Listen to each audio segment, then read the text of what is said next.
जय जिनेन्द्र। पिछले क्लास का कोई प्रश्न है? 12 अंतर नदियां जो उसके द्रव में से बाहर आ रही है वो आपने देखा। कल नदियों के नाम भी जाने थे। 12 अंतर नदी, 12 द्वीप जो 16 योजन लंबे चौड़े। ये जो द्वीप है वो बहुत छोटे हैं, 16 योजन कुछ नहीं है, सिर्फ छोटा सा। जो आप 2000 या 4000 का जो द्रव देखा था ना, उस हिसाब से ये छोटा है, इसलिए उसको द्वीप बोला है। छोटा सा द्रव, बहुत। 12 योजन कुछ नहीं, 12 योजन 16 योजन कुछ नहीं है, वो लंबे चौड़े 16, उसका घेराव 40 योजन से थोड़ा ज्यादा बस। ये सभी द्वीप जल से 2 कोस ऊपर, और उसमें भी पद्मावर वेदिका और बगीचा तो उसमें भी है, बराबर। तो जैसे आप वो रानी वाव और ये सब राण की वाव और सब देखने जाओगे ना, बिल्कुल ऐसे छोटा सा वाव आपको ये मिलेगा। ये प्रत्येक द्वीप के मध्य विभाग में उस नदी के नाम वाली, वहां रहने वाली देवी मिलेगी। देवी, वो जो नदी है उसी के नाम वाली एक एक देवी। मतलब अंतर नदी है, वो नदी का नाम है उन्मत्ता, तो उन्मत्ता देवी। मत्ता नदी तो मत्ता देवी, आपको उसी के नाम वाली देवी। और वो देवी का भवन, उत्तम भवन, उसके योग्य यहाँ आपको भवन मिलेगा। 2 भवन मिलेगा, एक एक ऐसे 2 भवन मिलेगा। तो वही दोनों भवन में आपको वहां पे ही प्रत्येक भवन में आधा कोस चौड़ी, 1 कोस लंबी और उतनी ही ऊंची देवी के योग्य मनोहर शैया मिलेगी। शैया, मनोहर शैया, क्योंकि देवता हमेशा शैया में ही उत्पन्न होते हैं, तो वो यही महल में उसकी शैया में उत्पन्न होते हैं। ग्राहवती आदि ये सर्व नदियां 125 योजन चौड़ी है और सरोवर में से निकल के सीता सीतोदा में मिलने तक ये सब की गहराई सर्वत्र समान 2.25 योजन की है। चलो अब आगे जाएंगे। अब यहाँ कुछ और बताया है, बरमूडा ट्रायंगल के मामले में लिखा है, मैं उसको पढ़ती हूँ। वो जगह कहाँ है, कैसे है, वो हम बाद में देख लेंगे, लेकिन अभी आप ये जानो कि ये बरमूडा ट्रायंगल है क्या। ठीक है, तो ये जो बरमूडा ट्रायंगल की बात है वो उत्तरी अमेरिका से लगभग 2500 किलोमीटर दूर अटलांटिक महासागर में है। ये त्रिकोण विश्व के वैज्ञानिकों के लिए सरदर्द है, समस्या है, क्योंकि ये त्रिकोण में क्या हो रहा है क्या नहीं हो रहा है उसको आज तक साइंस ढूंढ नहीं पाया। क्या नहीं ढूंढ पाया वो भी जानिए। 18वीं सदी में से लेकर आज तक, 18वीं सदी से लेकर 1800 साल, मतलब 200 साल हो गए। 200 साल से पहले वहां कोई इतना अवर जवर थी नहीं, इसलिए मालूम नहीं पड़ रहा था। लेकिन पिछले 200 साल से ये त्रिकोण ने इसके क्षेत्रों में आने वाले 1000 से ज्यादा मनुष्य और 100 से ज्यादा विमान और सैकड़ों जहाजों, स्टीमरों को गायब कर दिया है, अदृश्य हो जाती है। यहाँ आते ही वो सारी चीज अदृश्य हो जाती है। 541 फुट लंबी और 13,000 टन वजन वाली, बड़ी कितनी बड़ी समझ सकते हो आप। 541, 150 फुट लंबी और 13,000 टन वजन वाली नॉर्वेजरी अंट स्टीमर तथा अनवेजर ऐसे विशाल विमानों को भी खींच के वो अपने अंदर उतार देती है, अपने पेट में उतार लेता है। ये ट्रायंगल ये सबको खींच के, अब जैसे खाना खा लेते हैं ना हम, उठा के खाना तोड़ के अपने पेट में उतार लेते हैं, ऐसे ही ये ट्रायंगल ने ऐसे बड़े बड़े विशाल विमानों को अपना ग्रास बनाया है, खा लिया है उसको। पुराने जहाजी लोग इस स्थल को भूतिया सागर कहते हैं। ये सागर का नाम ही भूतिया सागर। ये लोग मानते हैं यहाँ कोई भूत है जो सब चीज को खा रहा है। इस बरमूडा त्रिकोण का रहस्य अभी तक नहीं मिला है। अत्यंत आधुनिक यंत्रों से सुसज्जित विमानों तथा जहाजों के इस क्षेत्र में पहुंचते ही यंत्र अचानक बंद हो जाते और संपर्क टूट जाता है। होता क्या है पता है, इसके आसपास अगर कोई जहाज पहुंच जाए ना, जैसे ही वो सारा अपना जो कनेक्शन है उसको ब्रेक हो जाता है।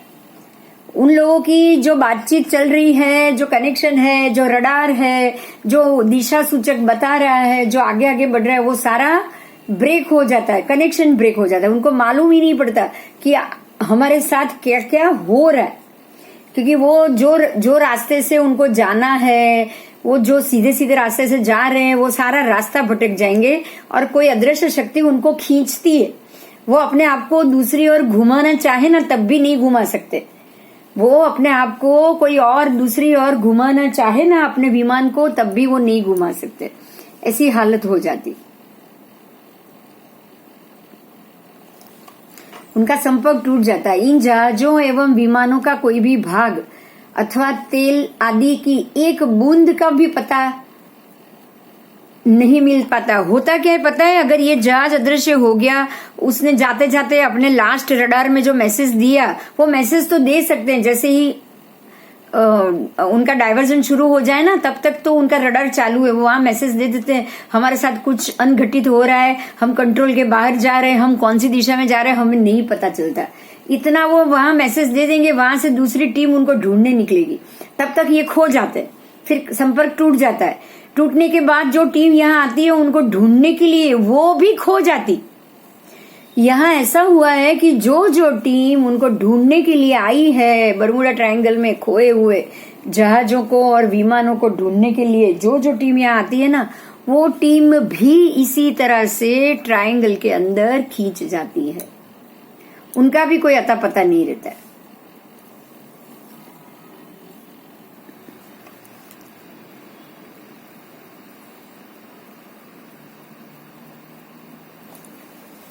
इन जहाजों एवं विमानों का भी कोई भी भाग अथवा तेलादी एक बूंद भी नहीं मिलता है। ऐसा नहीं है कि चलो कहीं टकराया है, टूटा है और संपर्क टूटा है। ऐसा अगर हो ना कि चलो भाई विमान कहीं टकराया है तो उसके जो बाकी के जो टुकड़े हो या जो अस्त व्यस्त हो सामान मिले, ऐसा कुछ नहीं मिलता।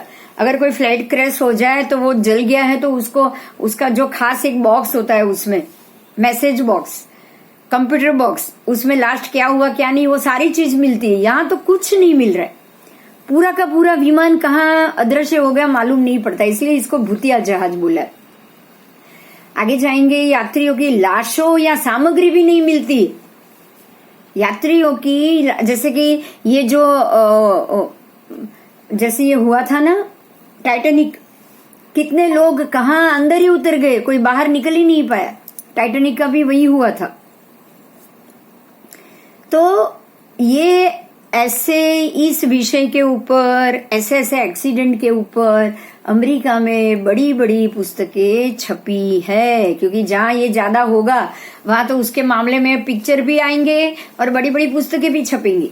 किंतु विद्वानों और वैज्ञानिकों को अभी तक इस त्रिकोण का रहस्य नहीं मिल पाया है। सबके लिए ये रहस्य है, जबकि अमेरिकन वैज्ञानिक बरमूडा त्रिकोण को भी पार नहीं कर सकते हैं। तो पृथ्वी गोल है, क्या उसकी चारों ओर प्रदक्षिणा की जा चुकी है, ये बात को हमें नहीं स्वीकार कर सकते हम। कोई ऐसी कोई जहां कोई अदृश्य शक्ति सबको खींच लेती हो, जहां जाकर कोई वापस नहीं आया हो, वहां पृथ्वी के संबंधी दिया गया जजमेंट कितना उचित है, ये बात पढ़ने वाला खुद ही समझ सकता है। अब यहाँ मैं आपको एक और बात बताना चाहूंगी। ये किताब में ये एक ही चीज के लिए लिखा है, लेकिन आपको यहाँ एक और बात को भी समझना है। वो समझना ये है कि जिस तरह से ये बरमूडा ट्रायंगल है, बिल्कुल इसी तरह से हमारे उल्टी तरफ, मतलब ये अमेरिका के तरफ है, अमेरिका और कनाडा के पहले है ये, अमेरिका और जो यूरोप है उसके बीच में आ रहा है ये न्यूयॉर्क सिटी। बरमूडा क्रॉस करोगे तो न्यूयॉर्क सिटी आएगा, न्यूयॉर्क पोर्ट आएगा। ये उससे पहले आप लंदन पोर्ट छोड़ोगे और उस तरफ अमेरिका का पोर्ट आएगा, न्यूयॉर्क का, उसके बीच में ये बरमूडा। बिल्कुल इसी तरह से जापान में भी एक ऐसा ट्रायंगल है जिसको ड्रैगन ट्रायंगल बोला है। समझे आप, ड्रैगन ट्रायंगल, उसका नाम है ड्रैगन ट्रायंगल, क्योंकि वहां भी ड्रैगन को वो लोग ऐसा देव मानते हैं जो अजगर जैसा है और सारी चीजों को वो निगल लेता है। वहां वो लोग ड्रैगन को ही देव मानते हैं, आपको पता होगा। तो ये ड्रैगन ट्रायंगल जो वहां पे है, जो जापान में है, उस ट्रायंगल की अगर आप बात जानो या समझो तो आपको ये भी मालूम पड़े कि ये ट्रायंगल भी बिल्कुल बरमूडा ट्रायंगल की तरह हर एक चीज को अपने अंदर खींच लेता है, बिल्कुल बरमूडा की तरह ही। इसके जो जरूरी पेज है, जो आपको गूगल पे डिटेल मिलेगी, पिक्चर मिलेगा, वो सब मैं आज आपको हमारे आईडी पे रखूंगी। उसके सारे पिक्चर्स और वो सारी जो भी मिलेगा वो लेकर मैं आज आप हमारी आईडी पे रखूंगी, ताकि आपको मालूम पड़े कि ये बरमूडा ट्रायंगल और ये ड्रैगन ट्रायंगल जो आज भी मौजूद है, उसका संबंध हमारे जम्बू द्वीप के कौन से एरिया से और कैसे जा रहा है, इसको भी हम जानेंगे। क्योंकि जम्बू द्वीप में जो 2 गुफा बताई है वेताड़े पर्वत के अंदर, गंगा नदी के ऊपर और सिंधु नदी के ऊपर, उसके बराबर कनेक्शन से 2 गुफा आएगी, आपको पढ़ने में आएगी आगे। गुफा का नाम है कृतमाल गुफा और तमिस्त्रा गुफा। और ये दोनों गुफा ये कोने से, मतलब यहाँ से गंगा सिंधु, मतलब हमारे ही जो बीच का जो पूरा एशिया का जो प्रदेश है, वहां से ये एंट्रेंस होता है और पीछे यूरोप और चाइना में उसका बाहर निकलने का दरवाजा होता है। ये गुफा में एक ऐसी 2 नदियां हैं जो बराबर गुफा ऐसे जा रही है, हमारे देश से वो चाइना की तरफ गुफा ऐसे है लंबी, टनल जैसे आपको टनल मालूम है, आज आप टनल जानते हो, ट्रेन निकल के ये पर्वत के ये एंड से वो एंड तक आप बिल्कुल टनल जैसी ही ये गुफा है। अब वो टनल में जैसे ट्रेन निकलती है, बिल्कुल ये यहाँ पे 2 ऐसी गुफा ऐसे लंबी है, तो 2 नदी ऐसे आड़ी बह रही है, ऐसे और ऐसे। एक गुफा में 2 नदी, दूसरी गुफा में 2 नदी।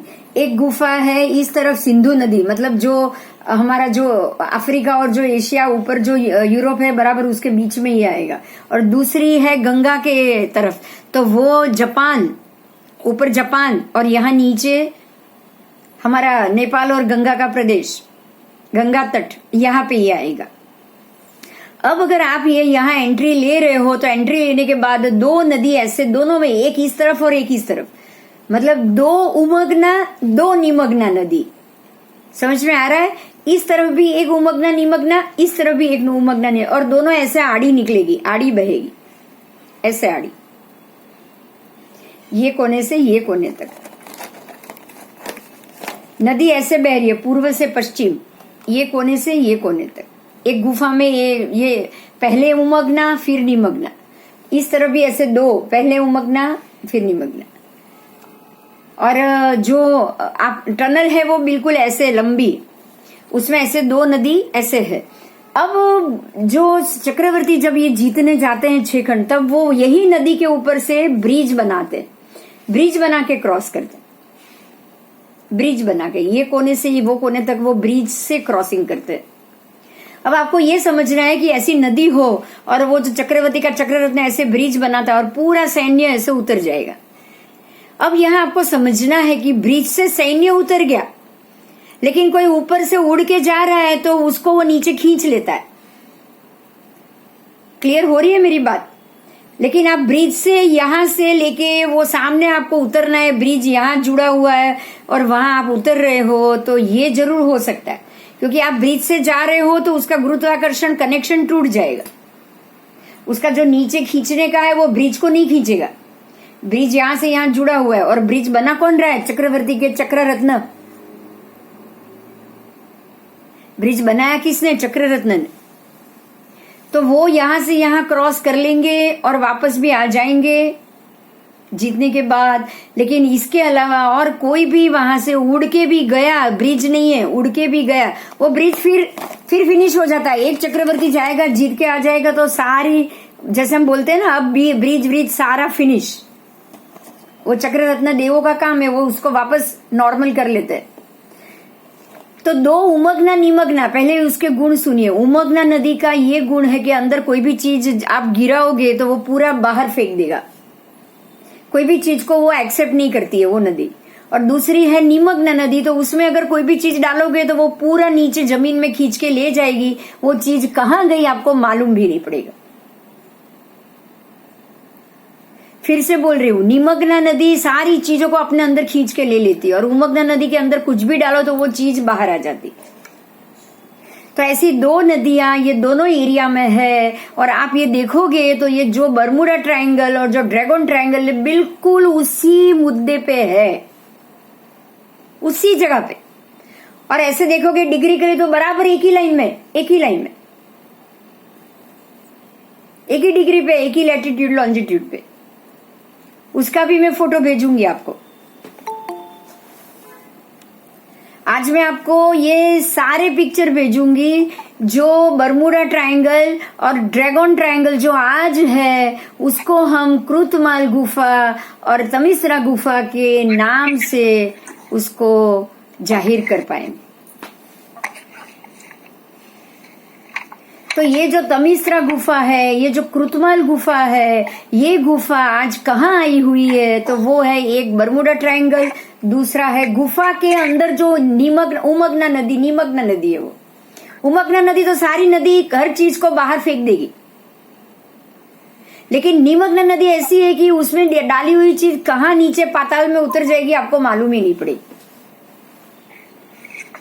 क्योंकि हमारे ये पूरे जो जम्बूद्वीप की पृथ्वी के नीचे अवकाश अंतर है, उसके बाद रत्नप्रभा नारकी है। देखो बहुत समझने की बात है, ये बहुत महत्व की बात।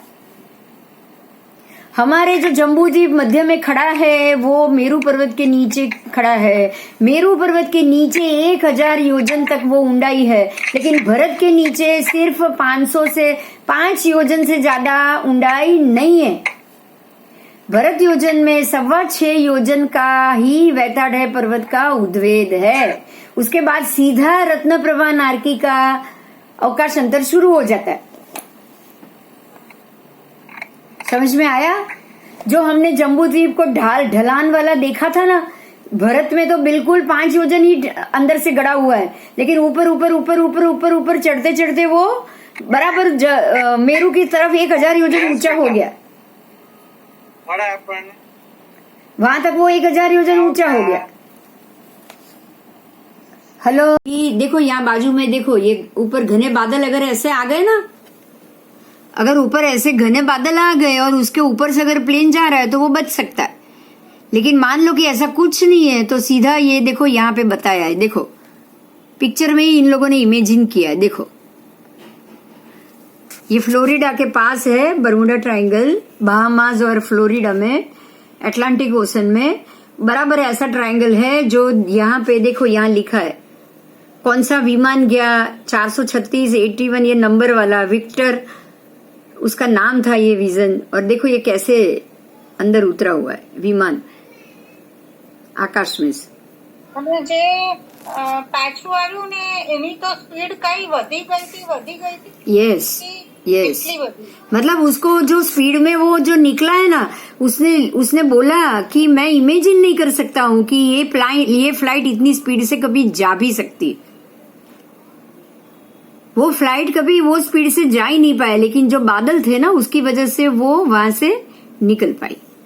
अगर बादल होते नहीं ना तो वो भी चली जाती अंदर ही। देख लो आप देख सकते हो, हर एक पिक्चर लगा है यहाँ पे। और ऐसा ही बिल्कुल एक और ट्रायंगल दूसरी तरफ, वो पिक्चर मैं आज आपको रखूंगी, बताऊंगी। मैंने रखे थे शायद, अगर किसी ने नहीं देखे होंगे मैं दोबारा वापस रखूंगी। आज ये वीडियो के साथ ही लगाऊंगी।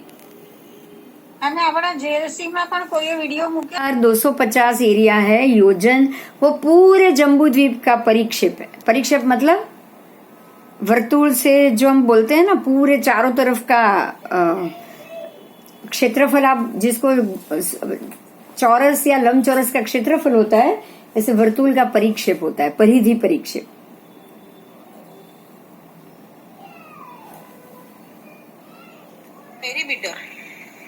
नहीं, उसको हम जैसे क्षेत्रफल कैसे बोलेंगे, लंबाई चौड़ाई को जो गुणाकार करके बोलते हैं ना, वैसे गोलाई में उसको परिधि, वर्तुल की परिधि होती है। अगर हम पढ़े थे मालूम हो तो,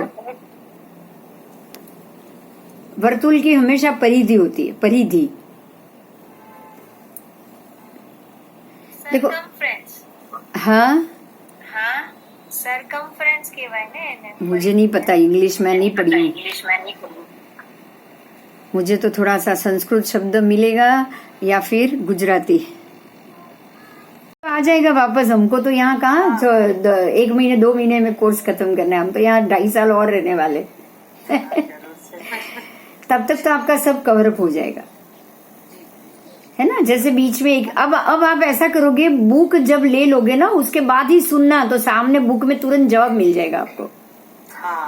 क्योंकि हम लोग ऐसे 1 बाय 1 पेज ही गए हैं, हर एक पेज से ही हम लोग आगे बढ़े हैं। पेज में जो लिखा हुआ है वही टॉपिक और उसी पिक्चर उसी के हिसाब से ही आगे गए, ताकि इसीलिए आपको समझना भी इजी हो जाएगा। अब आप लेक्चर सुनोगे तो समझना इजी हो जाएगी।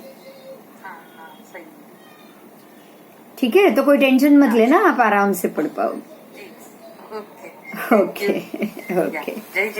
जय जिनेन्द्र, जय जिनेन्द्र, आप सबको जय जिनेन्द्र। अभी हम परसों के क्लास में मिलेंगे। देखिए, एक बरमूडा ट्रायंगल है जो जहाजों को, हवाई जहाजों को निगल लेता है। यहाँ कोई जहाज वगैरह भी जाती है तो निगल लेगा। ये अटलांटिक महासागर में है, इसे अंध महासागर कहते हैं। और अमेरिका के पास यहाँ जो क्यूबा है, इस एरिया में एक ट्रेंगुलर शेप में बड़ा लंबा एरिया, लगभग 3 लाख किलोमीटर स्क्वायर का एरिया, बहुत बड़ा एरिया है ये। इसको हम थोड़ा सा वहां पे जूम करके समझते हैं।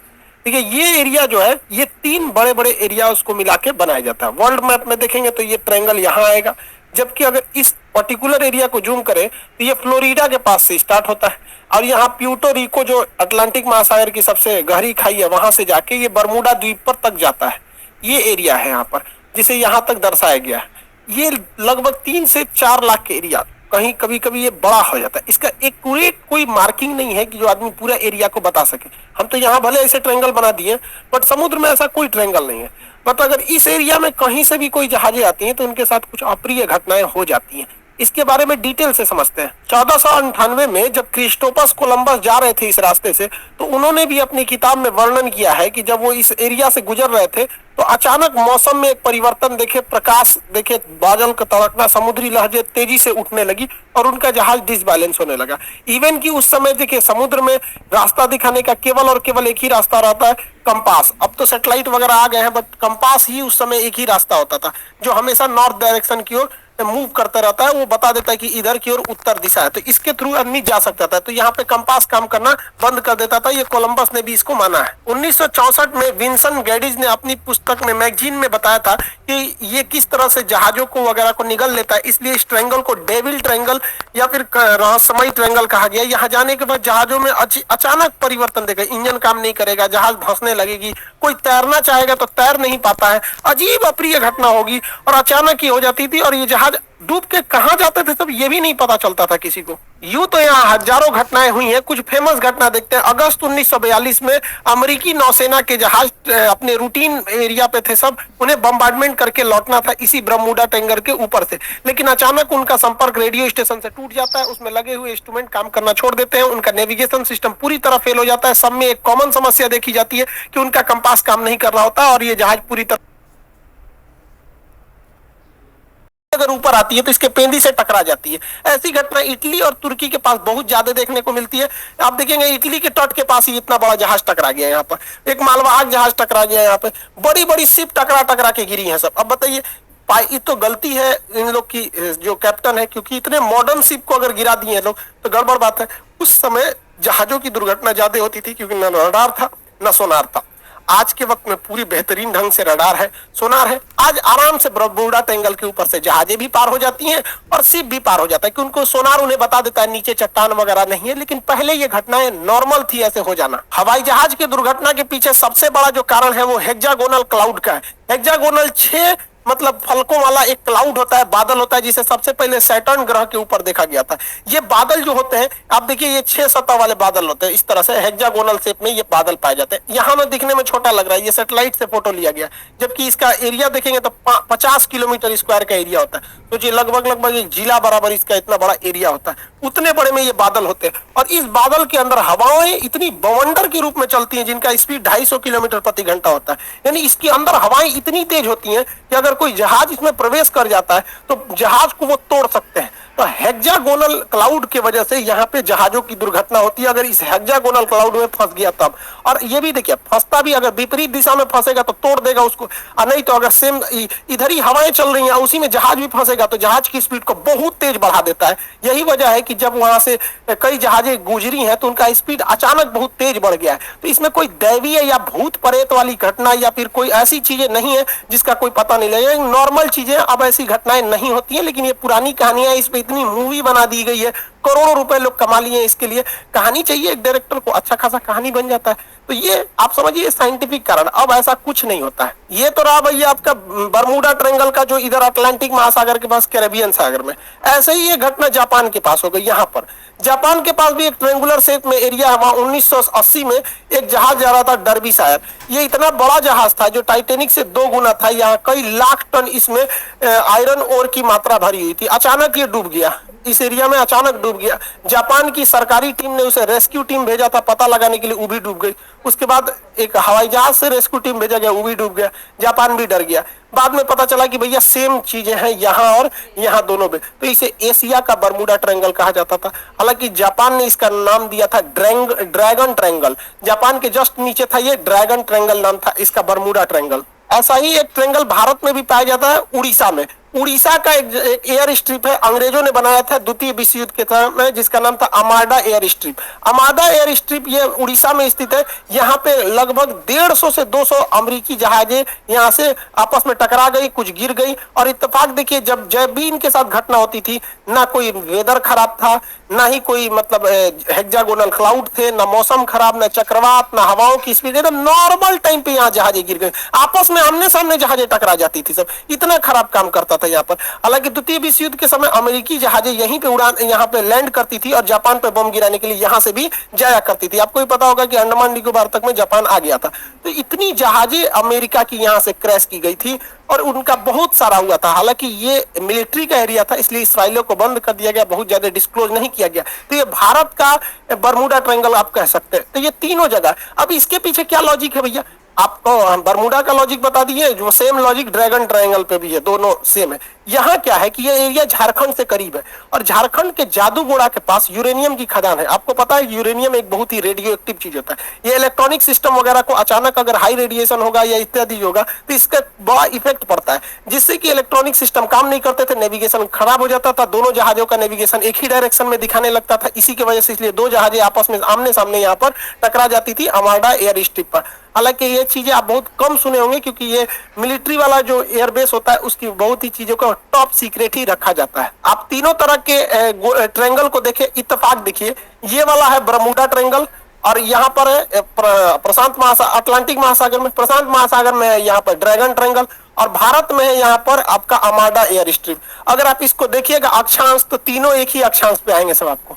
देखिए तीनों एक ही लेटीट्यूड पे लगभग आ जाते हैं, तो ये एक इत्तेफाक कह सकते हैं। हालांकि सबके पीछे साइंटिफिक कारण है। अब ऐसी कोई घटनाएं नहीं होती हैं। जो भी कहता है कि यहाँ पे कोई सुपर नेचुरल पावर है, ये है सब मन गढ़ंत कहानी है ये सब। हालांकि अटलांटिक महासागर में एक और जगह है सारगैसो। यहाँ सारगैसो सागर है, ये सागर है ही नहीं है एक्चुअली। यहाँ एक शैवाल पाया जाता है, एलिगी, जो समुद्र में तैरते रहता है, बहुत लंबा लंबा पाया जाता है, घास है इस तरह। यहाँ अगर जहाजें, छोटी मोटी जहाजें फंस जाती है ना, तो उसी में फंस के रह जाती है। इसलिए यहाँ पे देखिए इतना बड़ा बड़ा घास पाया जाता है, पूरी समुद्र को ये घास ढक लेता है। सारगैसो घास पाए जाने की वजह से जितने एरिया में वो घास पाया जाता है, उस घास वाले एरिया को, उस शैवाल वाले एरिया का नाम रख दिया गया है सारगैसो सागर। हालांकि सारगैसो कोई सागर नहीं है, वह सागर का वह हिस्सा है जहां ये वाला शैवाल पाया जाता है, सारगैसम नामक शैवाल पाया जाता है। इसलिए यूपीएससी सीडीएस में एक बार क्वेश्चन पूछा था, वो कौन सा ऐसा सागर है जिसका कोई भी तट रेखा नहीं है, मतलब जमीन से नहीं टच करता। तो सारगैसो सागर जमीन से टच नहीं करेगा, क्योंकि वो बीच का तो सागर है नहीं, वो बस एरिया है। यहाँ जहां जहाजों को, छोटी जहाजों को आने जाने के रोक लगाया गया, क्योंकि उसकी पंखी वगैरह में ये सब घास वगैरह फंस जाते हैं सब। इसी सारगैसो सागर के पास ऊपर से ठंडी हवा जलधारा आती है जिसका नाम है लेब्राडोर की धारा। इस सारगैसो सागर को ठंड के दिन में पूरी तरह बर्फ के टुकड़ों में भर देती है। इसी सारगैसो सागर में अप्रैल 1912 को टकरा गया था टाइटैनिक जहाज और इसी सारगैसो सागर में लेब्राडोर द्वारा लाई गई ठंडी जलधारा के बर्फ से टकराने से टाइटैनिक जहाज डूब गया था। अगला क्वेश्चन पूछता है ब्लैक होल से। अंतरिक्ष का ब्लैक होल है, इसकी डेंसिटी सबसे ज्यादा होती है। इसकी डेंसिटी इतनी ज्यादा होती है कि इसके एक चम्मच मिट्टी का, अगर हम ब्लैक होल से एक चम्मच मिट्टी लाएंगे और उसका वजन करेंगे तो 10 हाथियों के बराबर होगा। तो जो इतना भयानक ये डेंसिटी होता है, इतना घना होता है, ये प्रकाश को भी जाने नहीं देता है। तो क्वेश्चन भी पूछेगा कि ब्लैक होल प्रकाश को भी गुजरने नहीं देता है, क्यों? तो ऑप्शन नंबर बी पर आंसर होता है अति उच्च घनत्व के कारण। और इसका एक उल्टा क्वेश्चन पूछता है, एक वह हाइपोथेसिस को क्या कहते हैं जिसमें यह मान लिया जाता है, यह कल्पना किया जाता है कि सारे प्रकाश वहीं से आ रहे हैं, तो उसे हम व्हाइट होल कहते हैं। हालांकि ब्लैक होल और व्हाइट होल का पूरा परिकल्पना हम आपको ज्योग्राफी के क्लास में पढ़ा चुके हैं। भारत। जय जिनेंद्र, अभी अभी आपने बरमूडा ट्रायंगल और जो डेविल सी के एक ही अक्षांश के ऊपर दोनों का रहना, दोनों की स्थिति आपने सुना। अब यहाँ हमारे शास्त्र के हिसाब से या जो हमारा सूर्य प्रज्ञप्ति, जम्बूद्वीप प्रज्ञप्ति और वो सब आगमों के हिसाब से अगर आप इसको समझना चाहे तो जो कृतमाल गुफा, तमिस्रा गुफा जो बराबर वैताढ़े पर्वत के मध्य में एक सिंधु नदी के ऊपर और एक गंगा नदी के ऊपर वैताढ़े पर्वत के अंदर बिल्कुल एक टनल बन के स्थित है, इसी जगह पे आपको ये बरमूडा ट्रायंगल सिंधु नदी के कोने पर मिलेगा और गंगा नदी के पूर्व कोने के ऊपर आपको ड्रैगन ट्रायंगल मिलेगा। बिल्कुल ऐसी ही स्थिति में ये दोनों स्थित है और यही कारण है कि जो स्थिति जम्बूद्वीप के भरत क्षेत्र की, ये हमेशा है, शाश्वत और शाश्वत है। तो जो चीज आज है, जो पहले आरे में थी, दूसरे, तीसरे, चौथे, पांचवे और छठे आरे में भी वही रहेगी। और अवसर्पिणी काल खत्म होने के बाद जब उत्सर्पिणी शुरू होगा तब भी ये भौगोलिक स्थिति तो बदलने वाली नहीं है। आज चाहे चक्रवर्ती ना हो, वो जीतने के लिए ना निकल पाए या वहां से ना गुजरे, लेकिन जो उमगना निमग्ना नदी, जो दोनों निमग्ना नदी सिंधु नदी के तट की वाली निमग्ना नदी है, वो तो बरमूडा ट्रायंगल के रूप में बाहर आएगी और बराबर उसी जंक्शन पे आएगी जहां सिंधु नदी ऊपर के खंड नंबर 2, नीचे के खंड नंबर 2, ऊपर के खंड नंबर 3 और 4 के बराबर जंक्शन के ऊपर खड़ी है। और यहीं पे ये बरमूडा ट्रायंगल। आप इस तरफ आओ ड्रैगन ट्रायंगल की तरफ, तो जो भारत देश का जो गंगा सिंधु का जो पूर्वी किनारा है, वहां से लेके जापान के डेविल सी और ये दोनों जंक्शन यही आएगा जहाँ पे कृतमाल तमिस्रा गुफा है। और यहाँ से ही आपको निमग्ना, दूसरी निमग्ना नदी दूसरी गुफा के नीचे जरूर मिलेगी। ये दोनों सी का यहीं पे, इसी जगह पे और एक ही अक्षांश पे रहना, यही सबसे बड़ी बात है कि ये उमगना निमग्ना बराबर वैताढ़े पर्वत के नीचे स्थित। हमारी ये जो दोनों गुफा है बराबर उसी के नीचे स्थित। और भी कुछ चीजें जानेंगे। बराबर यहाँ से भरत क्षेत्र नीचे 6.25 योजन वैताढ़े पर्वत गड़ा हुआ है। तो बराबर 6.25 योजन नीचे छोड़ने के बाद तो रत्नप्रभा नारकी का अवकाश अंतर शुरू हो जाता है। आपको यहाँ ये वीडियो में ये चीज आज का साइंस कह रहा है कि यहाँ ऐसी मीथेन गैस, यहाँ ऐसी वायु की प्रकृति मौजूद है जो सारे चीजों को नीचे खींच लेती है। निमग्ना नदी का पानी और उसका जो बवंडर है वो तो निमग्ना नदी है ही, और वो अगर नीचे खींच लेगी और अवकाश अंतर में सारी चीजों को छोड़ देगी तो जाहिर है जो ब्लैक होल है वही तो अवकाश अंतर है। जो ब्लैक होल है वही अवकाश अंतर है, क्योंकि ब्लैक होल के अंदर प्रकाश नहीं जाता है और ब्लैक होल के अंदर क्या चीज, कितनी चीज उतर जाएगी वो चीज कभी भी वापस नहीं आएगी। तो ये हमारे शास्त्र को बहुत अच्छे से साबित कर रहा है कि ब्लैक होल के अंदर सूर्य चंद्र का प्रकाश नहीं जाता है।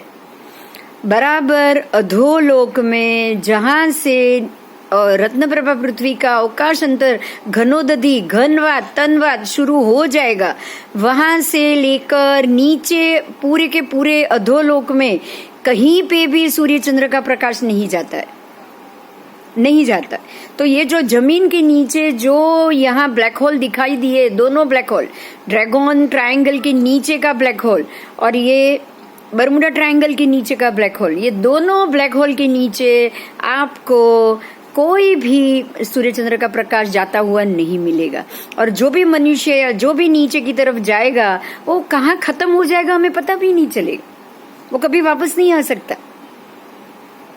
इसीलिए ये दोनों ट्रायंगल पे सारी चीजें नीचे निकल गई, हजार जहाज उतर चुके। वो जब तक रडार नहीं ढूंढा गया था, सिर्फ दिशा सूचक यंत्र चल रहा था, तब तक वो एरिया में कोई भी समुद्र जहाज या विमान पहुंच सकता था।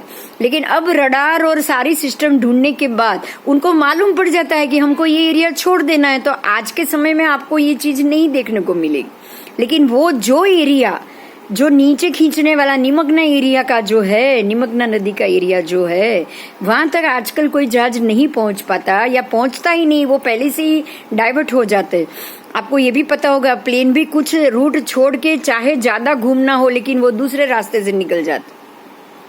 तो यही कारण है रडार और जो साइंस ने जो शोध की है, जो भी उन्होंने आकाश में जो उपग्रह छोड़े हैं उनसे उनको मालूम पड़ जाता है, डेंसिटी मालूम पड़ जाती है कि ये जगह पे ये ऐसा होने का चांस है कि सारी चीज नीचे खींच जाती, तो वो जगह से पहले ही वो अपने विमान या जहाज को मोड़ देते।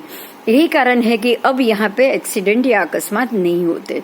लेकिन जब ये रडार और उसकी सिस्टम पहले इतनी डेवलप नहीं थी तब ये बहुत एक्सीडेंट हो चुके। ये सारे दोनों ट्रायंगल कोई भी भूत प्रेत की कहानी वाले नहीं, यहाँ पे रियलिस्टिक है, साइंस है कि जो नीचे में जो ब्लैक होल है, जो प्रकाश क्षेत्र है, वो क्षेत्र नीचे का क्षेत्र बिन प्रकाश है, यहाँ कोई प्रकाश नहीं जाता। और 6.25 योजन नीचे भरत क्षेत्र के नीचे तो रत्नप्रभा नारकी और उसका अवकाश अंतर शुरू हो ही जाता है। तो इसमें कोई सरप्राइज नहीं है कि ये सारे विमान और सब नीचे चले गए तो कहाँ गए। हम तो ये जानते ही है कि ये कहाँ गए। ठीक है, तो ये चीज ने ही हमारे शास्त्रों को, हमारे आगम को ज्यादा सही ढंग से साबित कर दिया। ये साइंस है और ये सारा साइंटिफिक है। परमात्मा ने हमें जो कुछ भी बताया ना, सब साइंटिफिक बताया। तो ये साइंस और साइंस से कही हुई बातें और जुड़ी हुई बातें जो हमारे भरत क्षेत्र को, जो वैताढ़ पर्वत के नीचे रही दोनों गुफाओं की अंदर रही निमग्ना उमग्ना नदी को बहुत अच्छे से साबित कर रहा है। आज आपने ये जाना। अगर कोई भी क्वेश्चन होगा तो आप अगले क्लास में जरूर पूछिएगा। बहुत अच्छे से आपको ये सारी जानकारी मिल सकती है। Thank you very much. ये जो भी आपके सामने पिक्चर आया है वो है रत्नप्रभा नारकी का, और ये रत्नप्रभा नारकी और उसके ऊपर असंख्यात योजन का अवकाश अंतर कहा गया है। अवकाश अंतर का मतलब है अवकाश जो बिल्कुल खाली है, जो ब्लैक है, जो ब्लैक होल है, एक बहुत बड़ा होल। ऊपर से वो बिल्कुल छोटा दिख रहा है, अंदर से इतना बड़ा दिख रहा है कि अंदर कोई भी चीज चली जाएगी तो कितने आप अंदर जाओगे आपको पता ही नहीं चलेगा। लेकिन प्रकाश इसके अंदर नहीं जा सकता। यही चीज हमें बराबर भरत क्षेत्र के 6.25 योजन के वैताढ़ पर्वत के नीचे के भाग में दिखाई देगा। निमग्ना, दोनों निमग्ना नदियों से, दोनों बरमुडा ट्रायंगल से, एक बरमुडा ट्रायंगल और एक ड्रैगन ट्रायंगल, दोनों के नीचे 6.25 योजन जाने के बाद ऐसा ही ब्लैक होल है जो यहाँ पिक्चर में आपको दिखाया गया है। और बराबर उससे असंख्यात योजन के बाद, क्योंकि असंख्यात योजन तक अवकाश अंतर है, ब्लैक होल है, उसके बाद रत्नप्रभा नारकी है, उसको हम दूसरे ढंग से समझेंगे। अरुणोदय पर्वत, अरुणोदय सागर के अंदर एक आपको यहाँ पिक्चर में एक और पर्वत, उत्पात पर्वत बताया गया है। यहाँ से बहुत सारे योजन द्वीप समुद्र आगे बढ़ने के बाद जब अरुण वर्ष समुद्र आता है तो अरुण वर्ष समुद्र के अंदर से आप जब 42 लाख योजन, ध्यान दीजिएगा, 42 लाख योजन जब तक आप अंदर नहीं जाओगे तब तक ये पर्वत नहीं आता है। और जब ये वहां पे ये जो पर्वत है जो यहाँ बताया गया है उत्पात पर्वत, ये जो पर्वत है वहाँ भवनपति देवों का यहाँ सीधा उत्पात होता है और यहीं पे ही उनका जन्म होता है। और ये पर्वत के नीचे, ये जो पर्वत है वो जमीन के अंदर आप समुद्र के अंदर 42 लाख योजन जाओगे, उसके बाद ये पर्वत आएगा। और 42 लाख अंदर जाने के बाद कम से कम 10 भाग का ये पर्वत ऊंडा आता है। हर एक समुद्र में जितने पर्वत है वो पर्वत के बराबर 10वें भाग जितना समुद्र के अंदर जितना जितना पर्वत है, वो जितना समुद्र में आप जाओगे उससे 10वें भाग तक का पर्वत पानी के अंदर होता है। ये 42,000 अंदर आप 42 लाख अंदर गए हो तो ये हिसाब से उसका 10वां भाग मतलब 4,20,000 जितना ये पर्वत जमीन में 4,20,000 योजन गड़ा हुआ होगा। और ये पर्वत पानी के अंदर, जमीन में नहीं, पानी के अंदर गड़ा हुआ होगा। और पानी के अंदर उसके बाद आपको और नीचे जाना है, वहां से 40,000 योजन आप जब नीचे जाओगे, अधो में जाओगे, तब रत्नप्रभा नारकी शुरू होगी। तो अब यहाँ ये गणित से समझ में आता है कि बराबर जम्बू के मेरू पर्वत के नीचे तो सिर्फ 1,000 योजन, और वहां से लेके जब आप अरुणवर द्वीप में जाओ और वहां से 42 लाख योजन अंदर जाओ, फिर वो पर्वत की जो हाइट, ऊंचाई जो पानी के अंदर डूबा हुआ है उतना पार करो, उसके बाद नीचे 40,000 योजन और पार करो, तब रत्नप्रभा नारकी आएगी। तो ये 42 लाख और बाकी का 40,000, ये सारा योजन जो 42 लाख का जो एरिया है यहाँ अरुणवर द्वीप के अंदर जाने के बाद उत्पात पर्वत जितना भी पानी में डूबा हुआ है, ये सारा एरिया अवकाश अंतर यानी कि ब्लैक होल में आएगा, जिसे आज का साइंस साबित कर रहा है। और ये ब्लैक होल ऐसा है कि जिसके अंदर ना प्रकाश जाता है, ना कोई इंसान जाता है, कुछ नहीं जाता। शास्त्र ने इसे घनोदधि शब्द कहा है। घनोदधि मतलब बिल्कुल घन प्रकार का पानी जो बिल्कुल बर्फ हो चुका हो। दूसरा, उसको घनवात का आवरण बताया है। घनवात मतलब ऐसा वायु जो बिल्कुल घन है, जिसके अंदर कोई प्रवेश ही नहीं कर सकता। और अवकाश अंतर जो बिल्कुल खाली, जो बिल्कुल वैक्यूम है, जहां अगर कोई चीज अंदर उतर गई तो वो वापस बाहर नहीं निकल सकती। तो यही है अवकाश अंतर जो बराबर मेरू पर्वत के 1,000 योजन नीचे के बाद शुरू हो जाएगा। और ये अरुणवर के 42 लाख अंदर जाना, उसके नीचे 40 पर्वत की पानी के अंदर जितना डूबा है उतना नीचे उतरना, और उसके बाद नीचे और 40,000 योजन आप जाओ तभी रत्नप्रभा नारकी आएगी। तो ये सारा गणित बता रहा है कि बराबर मेरू के नीचे, जम्बू द्वीप के मेरू पर्वत के बराबर नीचे 1,000 योजन जब आप मेरू की जो ऊंडाई है उसको अगर आप खत्म कर लो, उसके बाद रत्नप्रभा नारकी का अवकाश अंतर शुरू हो जाएगा। वो असंख्य योजन तक है। असंख्य योजन मतलब जो अभी हमने गिनती की वो सारी इसके अंदर आ जाएगी। वो योजन जाने के बाद घनोदधि आएगा, घनवात आएगा, तन्वात आएगा, उसके बाद रत्नप्रभा पृथ्वी की प्रथम जो 1,000 योजन के जो 16 कांड बताए गए हैं शास्त्र में, वो शुरू हो जाएंगे। तो ये है हमारा पूरा गणित जो शास्त्र ने बताया है। और ये आज के बरमूडा दोनों ट्राइंगल, उसके नीचे से वैक्यूम का होना, ब्लैक होल का होना, सारी चीज नीचे उतर जाना, और वही रत्नप्रभा नारकी की अवकाश अंतर में समा जाना, ये सारी चीज शास्त्र के हिसाब से साबित हो रही है। परमात्मा का बहुत बहुत हम पे ये असीम उपकार है, जिन्होंने अपने केवल ज्ञान से हमें ये चीजें बताई।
जय जिनेन्द्र।